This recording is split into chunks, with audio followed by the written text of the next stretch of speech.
Welcome to the latest episode of Lean In Leander.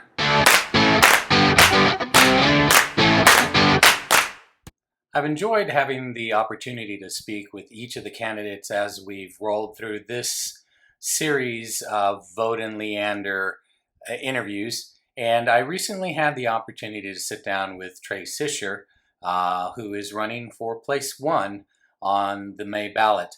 He was kind enough to take some time prior to the Vote in Leander event we had on April 20th. And we had a nice conversation about where he comes from. He gave some ideas as to how he might approach things. And again, here, I really think that it shows the temperament as well as the ideation that's coming from a candidate that perhaps we have not had an opportunity to necessarily dive into too much with otherwise. So I hope you will enjoy this interview. I certainly enjoyed spending some time with Trey. And without any further ado, here's my interview with him from this past week.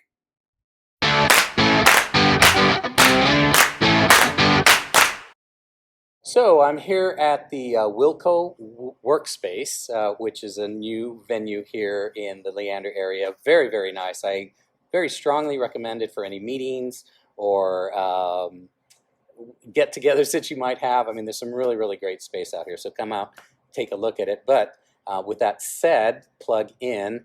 I'm sitting here with Trey Schisser, right? Schisser. I'm trying to get his name right. So it's Trey Schisser, who is running for place one in the upcoming election. And he's been kind enough to meet me here before an event that I am hosting later this evening. So I appreciate the time. Thanks so much, Trey. I appreciate you inviting me. All right. So we were talking a little bit beforehand, and I know you've watched a couple of these, so I kind of go about things the same way. You're a relatively new face as far as the politics of Leander is concerned. Not a lot of people, I personally had not heard of you prior to this. So tell us a little bit about how you came to Leander and what brings you here, what kind of work you do.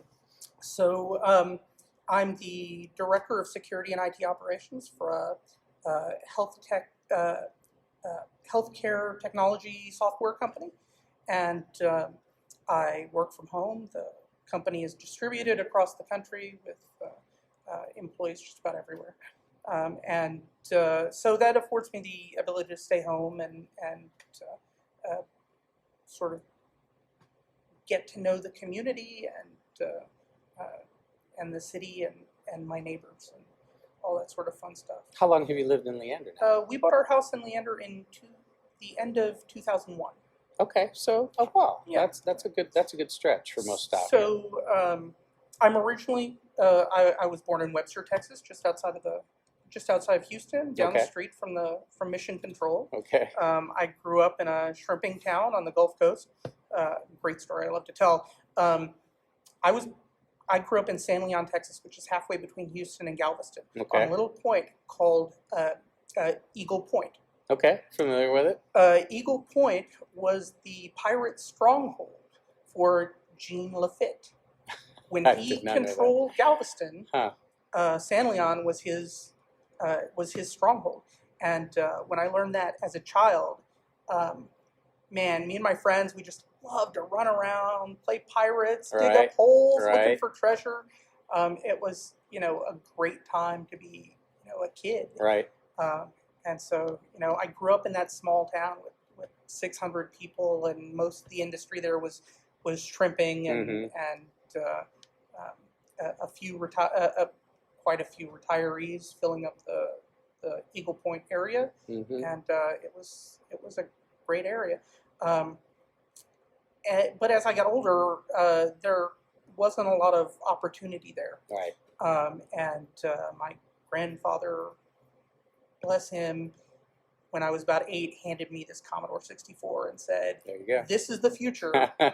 This is what you need to be doing." Right. And I plugged away at it for years. Got into computers, did consulting through high school, and eventually started working for ISPs and other technology firms. bounced around the country a little bit, ended up in California for a little while, met my wife out there. We got married, decided that we wanted to move back to Texas so that we could afford to live on a single income and let her stay home with the kids as soon as we had kids. And we looked back and went, okay, where are we going to move? And I had some family down in the Houston area, and I had some family up here. And I was like, oh, property's still cheap down in San Leon. Maybe we can move down there. That was a great time. And then I looked at it and I went, that was a great place to grow up as a kid. Right. But it must have been hard for everybody who was an adult. Yeah. And we just decided that, the hill country where part of my family had moved was the place to come, and moved out here, bought our house in 2001. My son was born in 2002, and we've been here mostly ever since. We had a brief stint where I went and worked in the DC area for a couple of years, and then we came back. But no, we love the area.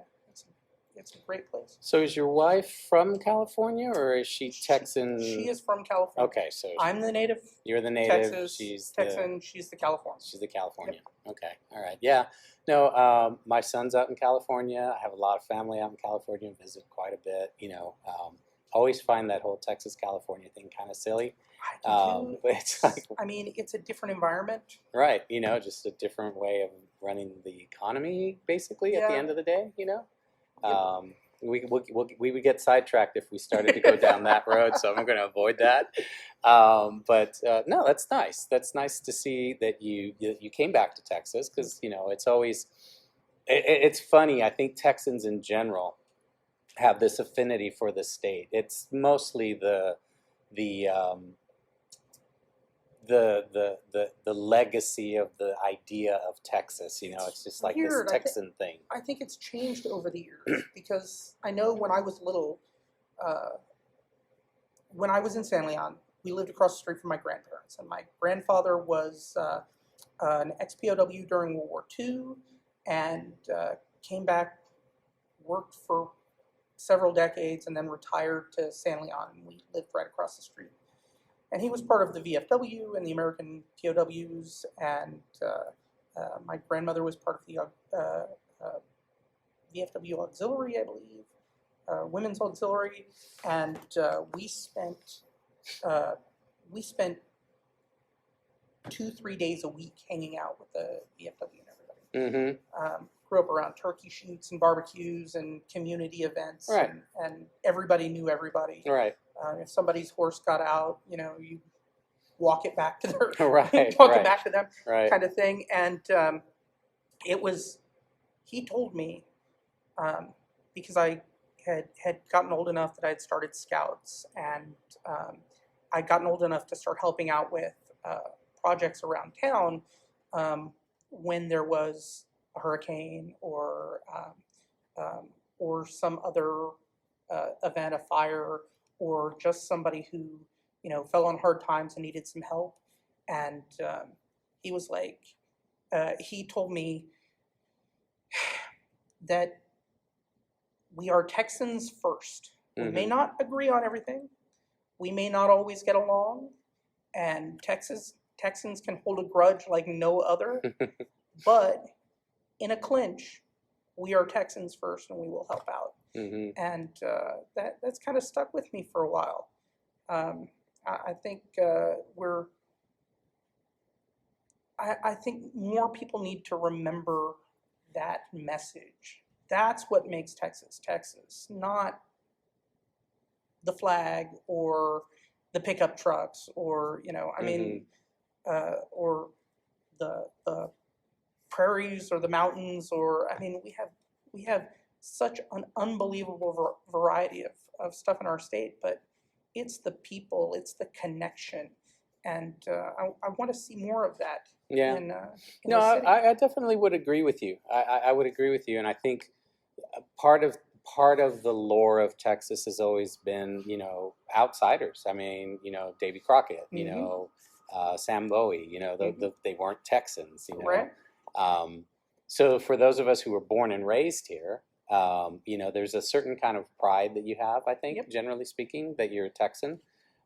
It's a claim that you can make, it's something that I think, again, it's the lore, it's the whole idea of Texas and the Alamo and the spirit of, this independence and this fight, that we have. That it's, again, it's the lore that's been built up around that, which is kind of neat. It's kind of cool because you don't really get that, if. No offense to anybody from Florida, but you just don't get that in Florida. It just doesn't happen. I haven't experienced that anywhere else. Yeah, it's true. It's very weird. It's very strange. I mean, and you'll see, like I told you, I have a lot of relatives in California, and my cousins will get all like, oh, California. They'll try, but it just doesn't work. It just doesn't work. Yeah. So, I'm a native born. And, I love the state, and I want to do everything I can to keep that community feel. But I'm also a working guy. Right. I've got a day job. I've got other responsibilities to do. The real Texan in our household is my wife, because she may have been born in the San Francisco Bay Area, right, but she is here and she volunteers for, whatever people need. We both volunteered with Scouts. She was very active in Girl Scouts for a while. We both volunteered with LISD. She's been on joined various volunteer groups with LISD, supporting band and theater and some of the other activities that, I mean, honestly, they mostly surround our kids, but everybody has to step up and do these things. Now, you mentioned your son. Was that your only child, or you have more? We have two. You have two kids. I've got a son. He's now 20. Right. And I've got a daughter who's 16. Okay. Goes to Glen High School as part of the theater program. Okay. I'm looking at our city and going, it has been an amazing place for them to grow up as kids. Mm-hmm. When my wife was growing up in California, it was very much a don't let the kids out of the house, or if they get a little older, maybe down the block, because there was always this fear about other things around. But my kids, they got old enough and they were able to walk down to the corner store. They were able to walk a couple of neighborhoods over to friends' houses, or bicycle, or whatever they want to do, and walk around the park with their friends. We don't fear something happening here. We have a great community for kids, but they're now teenagers. My son's finishing up his associates, and he's going to be applying to 4-year schools to go on and work on a bachelor's degree. And I am fearful that if we don't make some changes here, that my kids are going to get through college and they're not going to come back and want to settle down with their support network, with their friends and family. There just won't be enough opportunity here for them. We love our kids, but we really don't want them living under the same roof for their entire life. Yeah, no. Having just gone through that myself, went through the empty nester phase, and my son actually during COVID had to come back. Okay. And so it was kind of a little bit of an adjustment. He had already been out.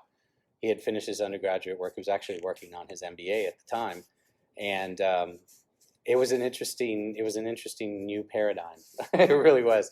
What was funny about it was, again, not so much that he was free to do whatever he wanted to do whenever he wanted to do. He's an adult. I was like, look, you're coming back. You're already past 21. I can't tell you what you can and cannot do. Yep.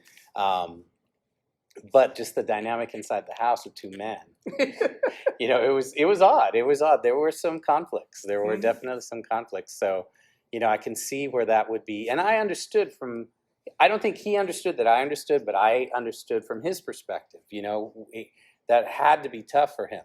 You know, he made the decision because it made the most sense at the time, but it still had to be tough. It was like, you know, I'm a grown man and I'm back at home and, you know, living with mommy and daddy. Now, mommy loved it because she got to take care of him for another 18, you know, 8, 10 months, whatever it was. So he had his laundry done all the time. I mean, he was living the life of Riley. Yeah, no, that's always terribly interesting.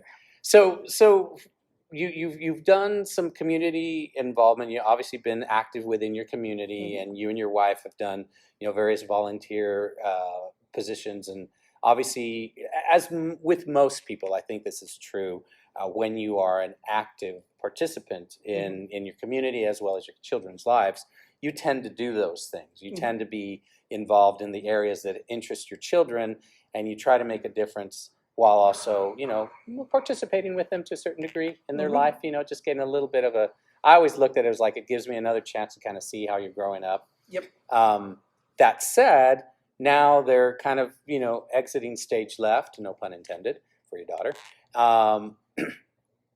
Now, again, like you're turning your focus to being a little bit more directly involved in the community for your direct benefits and to help move the needle. I think that's what I'm getting, is that you're interested in public service as a result of that. So I'm interested in public service partially because it's just, I find it fascinating, but much more so because I want those opportunities. I want those employers. I want the services and resources. I want the right-sized homes for small families or young adults that we don't have now, and I think that's going to take somebody, you know, stepping up and proposing creative changes to what we've got going on. I definitely understand where you're coming from. And it's not just for my kids' benefit. I mean, right. I want my kids to you know, be able to grow up and be, you know, great adults, and I'd like for them to stay nearby. But there's a whole generation right now. Sure. There's a whole generation that will either be living in our spare rooms or moving out of the area because there's just nothing. There's nothing for them here, and that's going to be a brain drain on our area and hamper our growth. So. Yeah, you hit on the subject of growth, and obviously here in Leander, one of the issues that we are challenged with is that growth for a number of reasons. You know, the speed with which we are growing. It's, you know, you could not have, I think I've said this before, I think it's a fair statement to say there's no way that anybody who was in politics or in decision-making positions 10, 15 years ago could have anticipated the speed with which the area would grow. I just don't think anybody, that's not a fair thing to kind of pin it on. Well, you didn't pay attention and you weren't ready. It grew much faster than anybody could have been ready.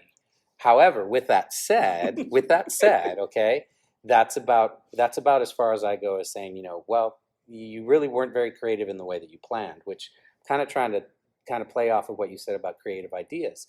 Because I think there's a great opportunity for creative ideas in Leander right now. Yes. I think you're in a very unique situation as far as the growth. We have an amazing opportunity if we can reach out to the community to and make and create opportunities for community involvement that doesn't involve a huge time commitment.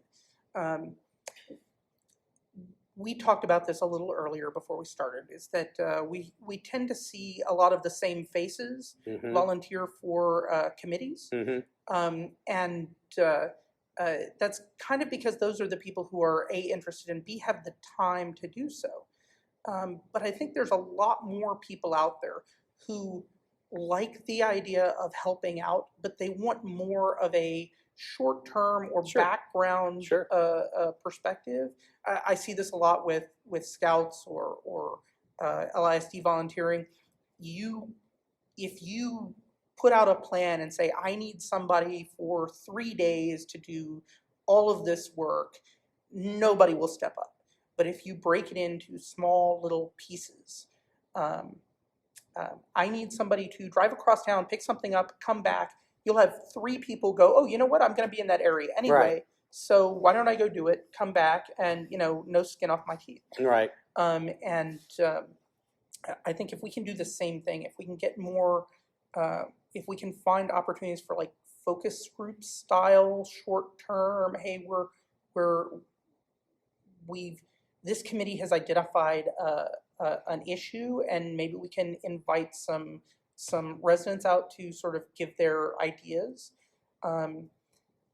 There are also people that don't feel comfortable coming to a council meeting, standing up in front of a camera and a microphone and giving their spiel there. Mm-hmm. There's even some that are apprehensive about sending emails because everything that comes into the council is a public record. Mm-hmm. So if we have more opportunities for more of a casual, short-term thing, I think we could draw more people in and get more creative discussions going. No, I like where you're going with that, and I like the idea. I think it's definitely something that can be conducive. One of the things that I've spoken to a couple of the other candidates, I've asked this question directly. My involvement in the city, I'm actively involved, Mm-hmm. and I sit on a couple of different committees. But when I'm on those committees, one of the things that I'm constantly talking about, and it really is more my work experience that trying to apply some of those same principles to this volunteer work, is we don't have any actionable steps. We talk a lot about things, and we have some great ideas. But how do we take action on that? How is it that we move that from ideation to application? And I think you're kind of hitting in the same vein of things. So one of the things I've asked, and I'm comfortable asking you this as well, you don't have to make a commitment. This is not meant to put you in a position that you're stating something policy. But would you support the idea of empowering the committees to a greater degree than what they are empowered today? And by that, I don't mean making policy decisions. What I'm really talking about empowering there is bringing forth ideas on a more regular basis to the council that can therein be empowered.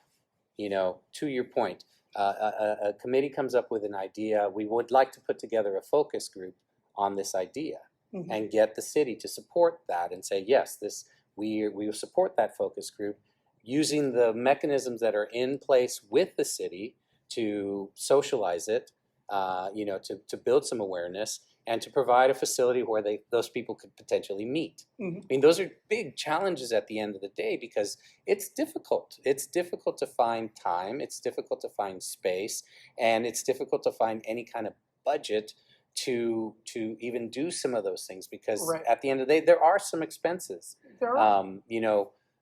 That if you're not in a position that you can absorb those expenses, it's a block. It's a blocker. And I think that may be one of the other reasons that you don't see more people volunteer is for some of those very maybe economic reasons. Mm-hmm. They can't take the time, or they can't afford not to, I don't know, maybe go to their second job in the afternoon or something like that. And that's where I think the smaller bite size involvement would be better suited to get people introduced to the city. Mm-hmm. And then later they can decide, this is really something I'm interested in. Sure. And something I want to go on. Sure. I am all for empowering committees with alternatives. The committees have rather strict rules of engagement, mm-hmm. So to speak, but there is no reason why the committee shouldn't be speaking up if they see that there is a real opportunity to either raise a potential change with the council, and the council can decide to propose it. If it's something that has to go through a public vote or something, we can do that. If it's something as simple as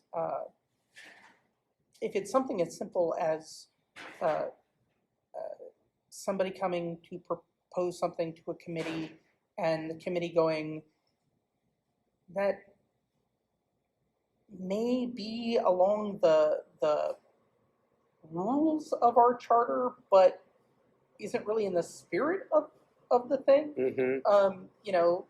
Being able to provide some feedback, either to the person proposing it or up to the council.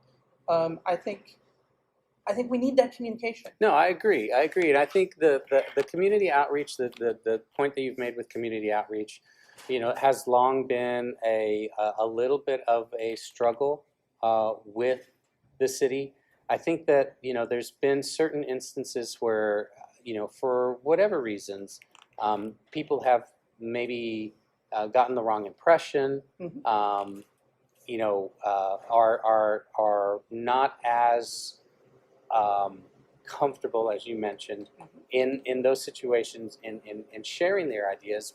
With that said, I also think that there's a tremendous influx of brain power and new ideas and new ways of looking at old problems that we're not doing nearly good enough of a job involving those people. One of the reasons I started the podcast was that exactly. It's like there's a lot of new people in this city who have no idea who anybody is. Like they don't know. They Right. get here and they're like, okay, let me vote. And hopefully they're at least proactive enough that they're registering to vote and they're getting involved at that level. But then you're asked to make decisions that are going to affect the way things are going to happen for the next 5 to 10, 15 years, and you don't have enough information. Right. And it's difficult to find. It's It is. difficult to find, and it shouldn't be. It is.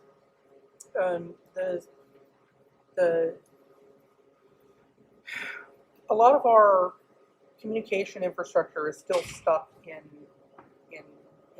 the 1990s. I mean, our website looks like it's right out of 1997. We're just lucky there's no flashing dancing babies things. That's funny. But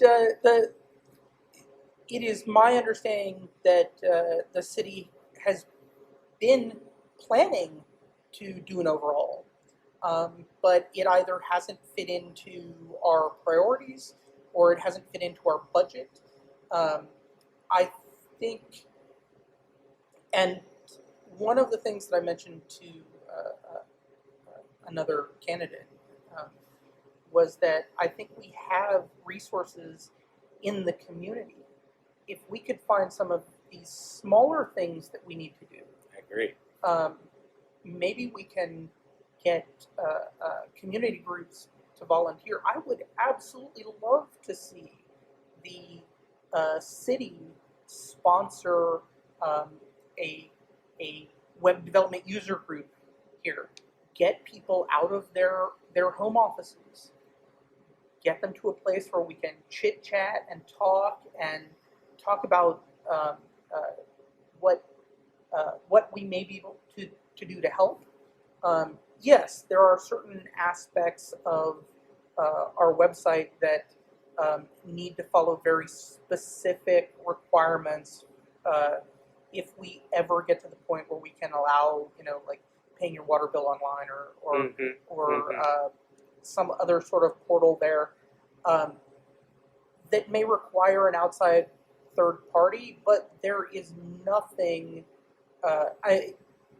Websites aren't black magic anymore. Right. And I mean, we're both from that sector. We both understand that. So, and that in and of itself is the type of thing that's frustrating. Right. Because as citizens, you and I both know that the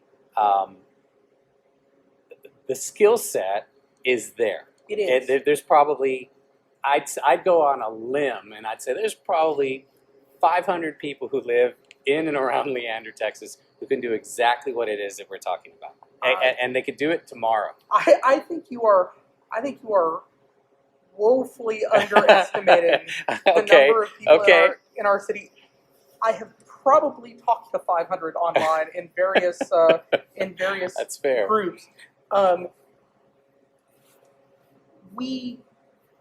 People tend to get into their niche. Yep. Get into their little sphere of influence and forget that that there's more outside beyond their walls. Right. And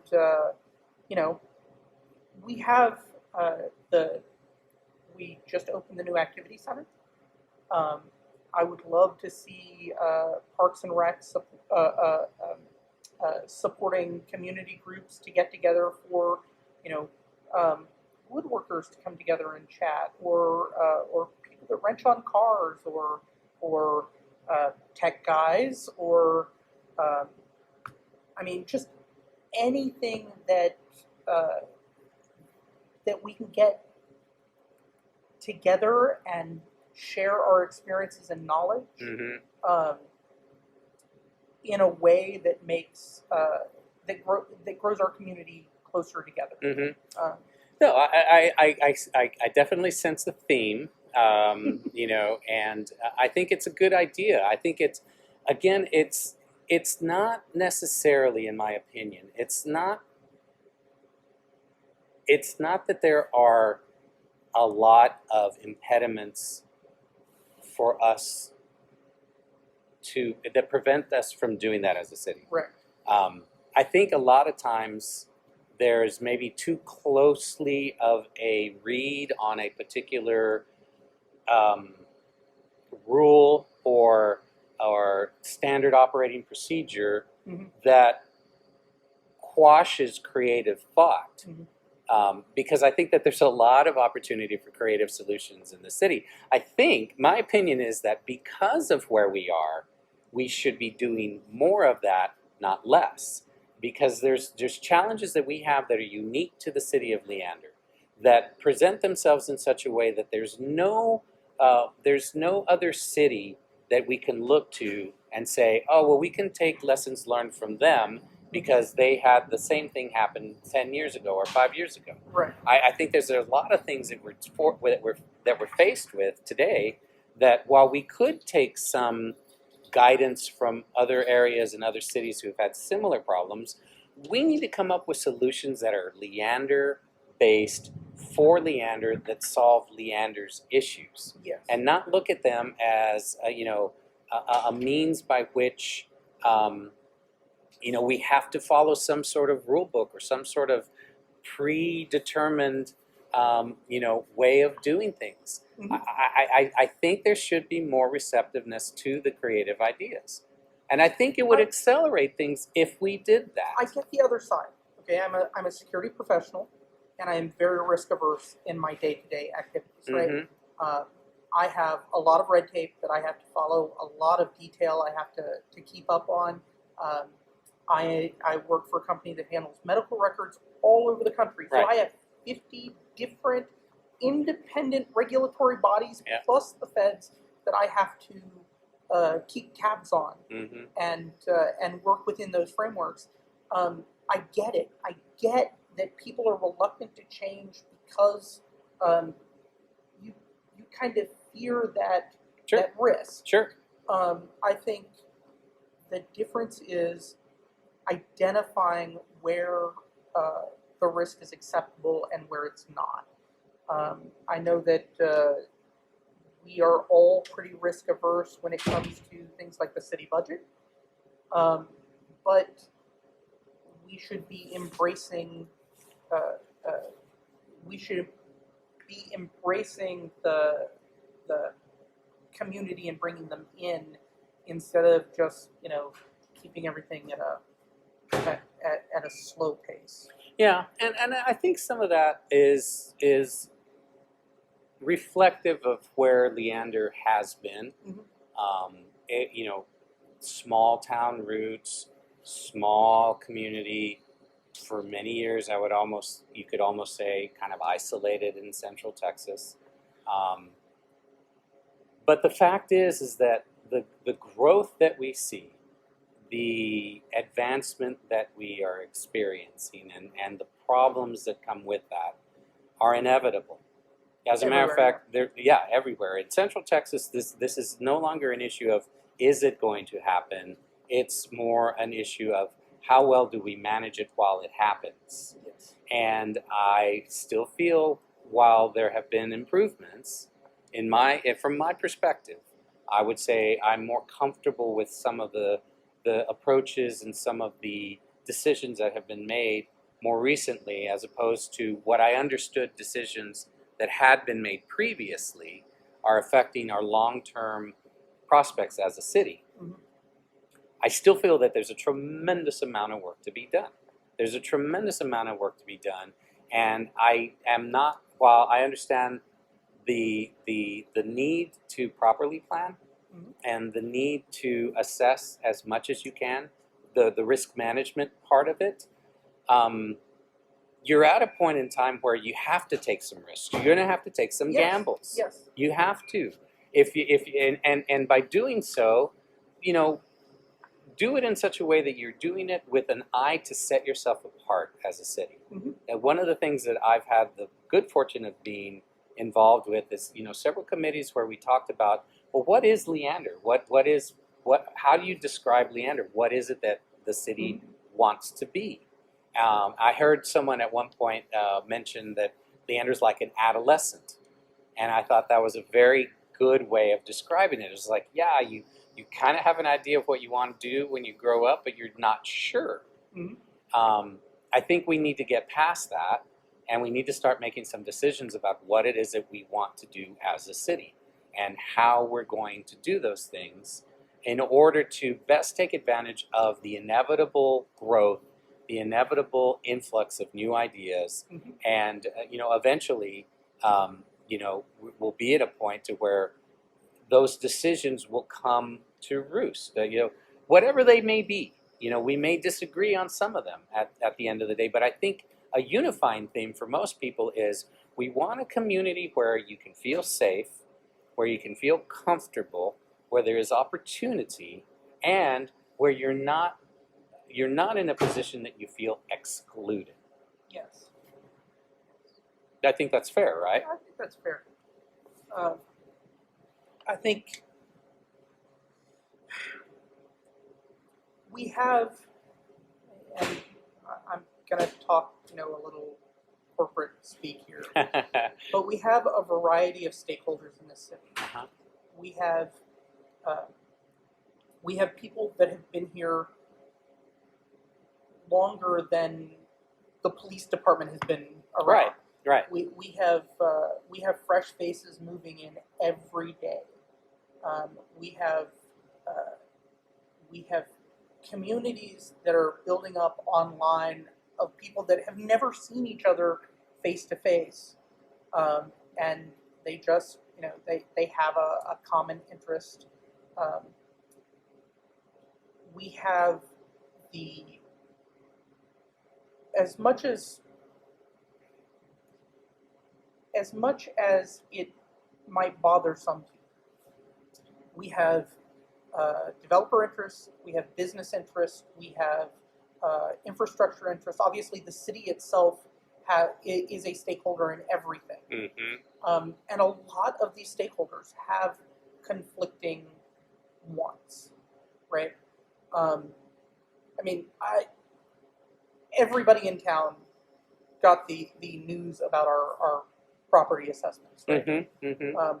Nobody wants to see our taxes, our tax impact go up. Even if we could get the city's tax rate lower, the city cannot lower it fast enough to keep up with the assessment inflation. So we can't tell you that your taxes are going to go down next year. It's not feasible. We need to support development, but we don't want to give away the farm, right? I've had people ask me, well, what about getting a big company like an Amazon or a Tesla or a Google or an IBM or whoever happens to be looking for space?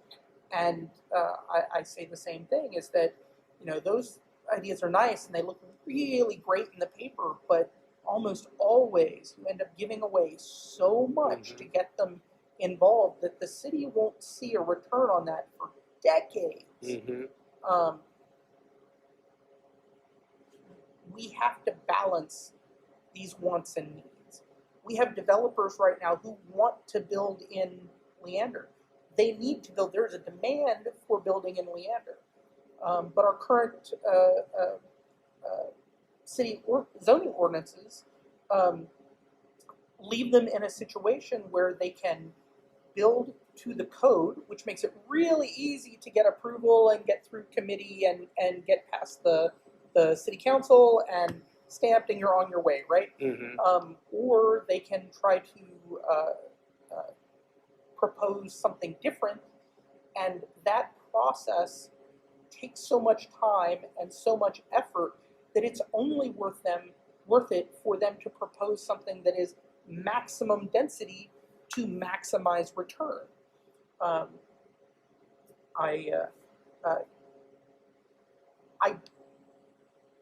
Our system is set up to incentivize certain behaviors, and right now it's incentivizing this binary min-max kind of situation for developers.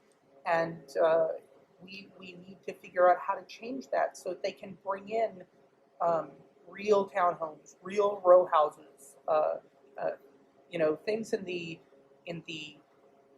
800 to 1,600 square foot range that a newly married couple or a family with one kid might be well suited for. The birth rate in this country is not going up like it used to. Right. Not everybody needs a 2,500 square foot home capable of supporting 3 kids. 3 kids. Yeah. Right? That missing middle is an important aspect to improving, to keeping families together, to drawing retailers and businesses here, because I've talked to, so you mentioned talking to, trying to find analogous locations to look at.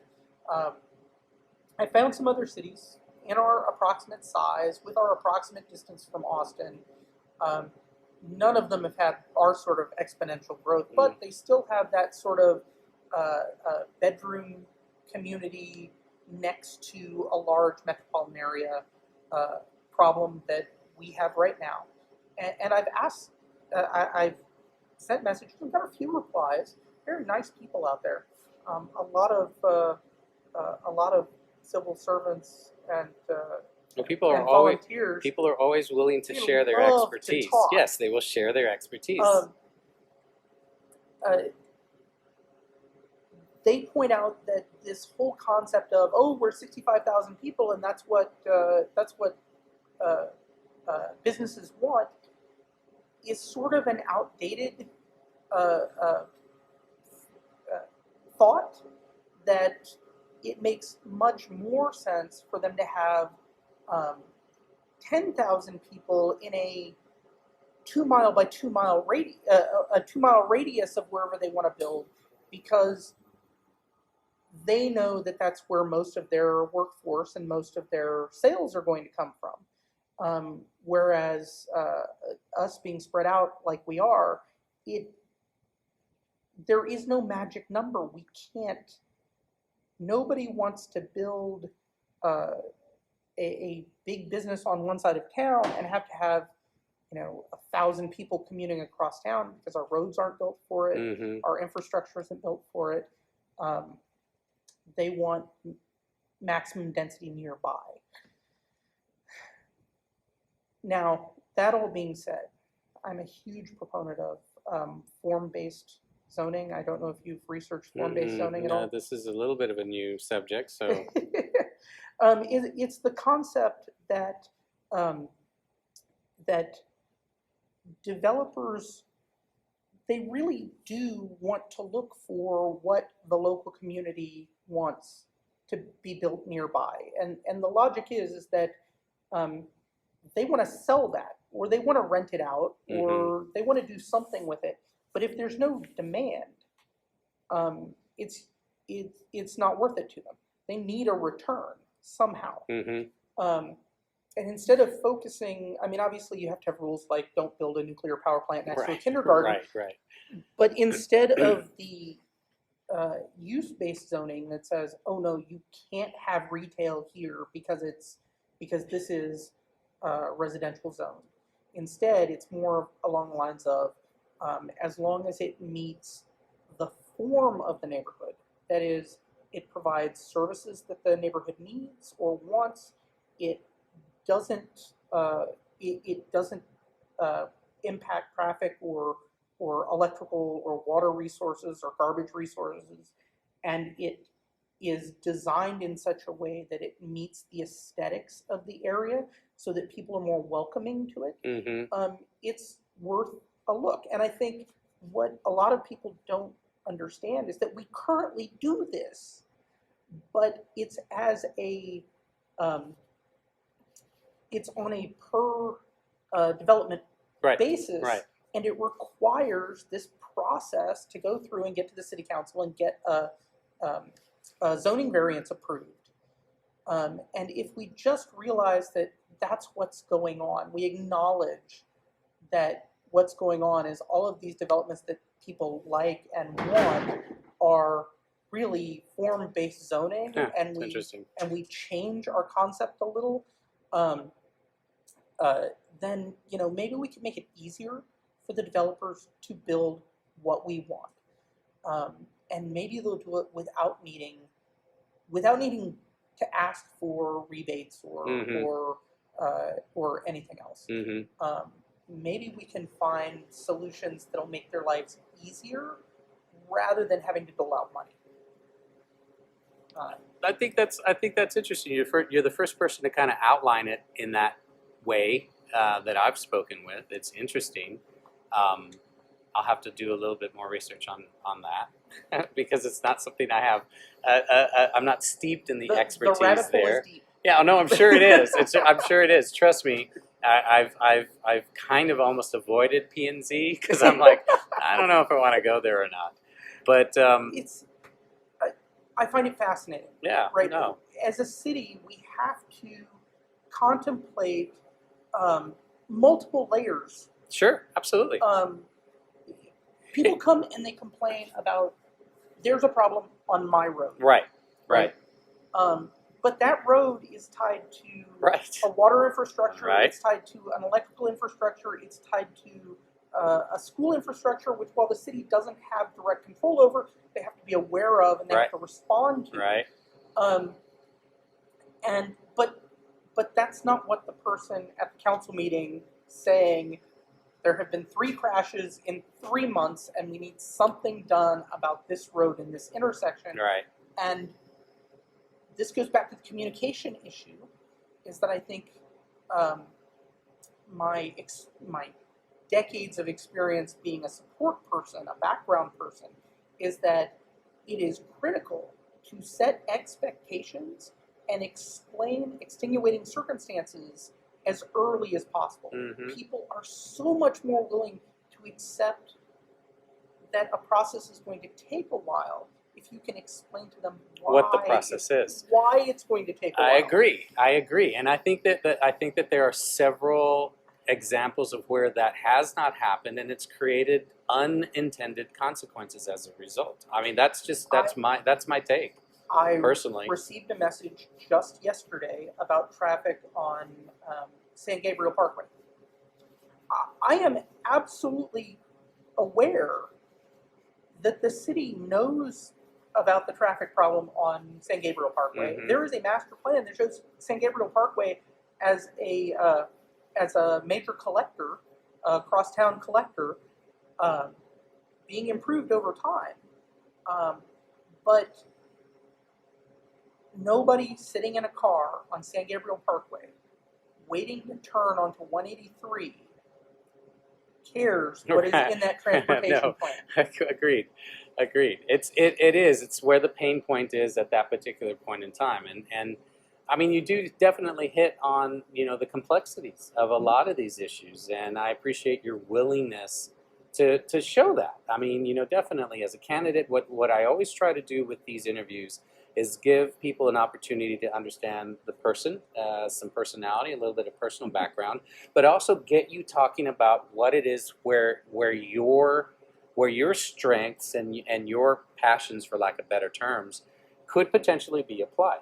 And I think that there's definitely some things that you're hitting on, and there's some ideation there that I think could very well, help people make a determination on your candidacy.